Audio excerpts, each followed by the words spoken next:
Hello and welcome. In this lecture I want to talk about how you can display output to the screen.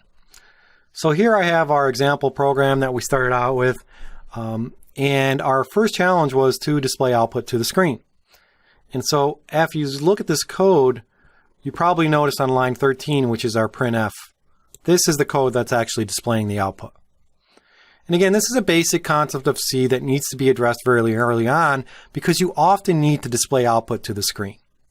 So let's talk about displaying output to the screen using this printf function. Displaying output.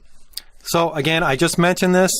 You should have noticed that printf line in our example program, our first challenge. It's included the word printf. And you probably thought to yourself, well, what does this mean? What does this do? Well, now I want to explain it. It basically displays output to the screen. It's a standard library function. And what are standard library functions? We talked about this quite a bit, but it's a function that comes with the C programming language that you can utilize to display output. You would not want to write your own code to display output to users because it's a very common thing that you do in your program. So you wouldn't want to have to write that every time. So what you do is you use that include directive. You include the standard library header, which defines that printf function, which allows you to display output to the screen. Printf specifically is going to output information to the command line. The command line is also referred to as the console or the terminal. But by default, it's actually displaying the information to the standard output stream, which is the command line by default. That's why you see it there. So you'll see it in when we run our programs, and we saw that little black box, the DOS command prompt, the command line. That's where we saw our output, because that's where printf is directing it. Where it's saying display this output on the console.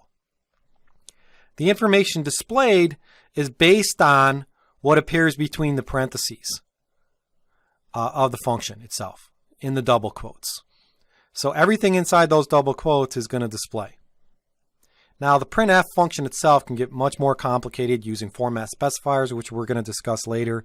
But basic information is you just print out words and text.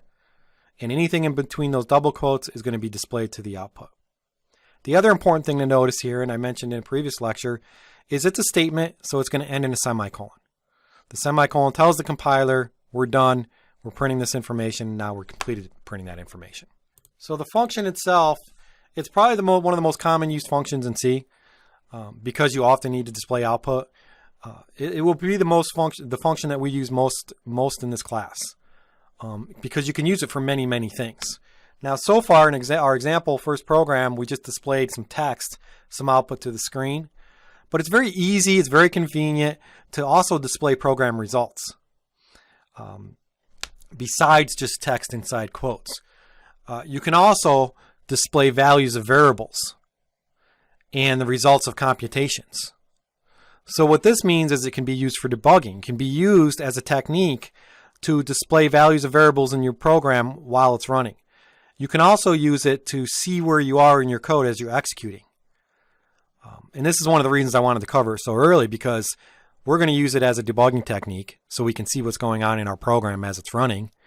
And we're going to use it to display just regular words and results of programs. So it's very useful to understand how to display output to the console using this printf function. Again, the basic way to use it is just include everything in the double quotes, but we'll provide many examples of this. I just wanted to tell you, hey, this printf, this is what it's doing. It's displaying output to the screen, and we're going to be using it quite a bit, especially for debugging. Thank you.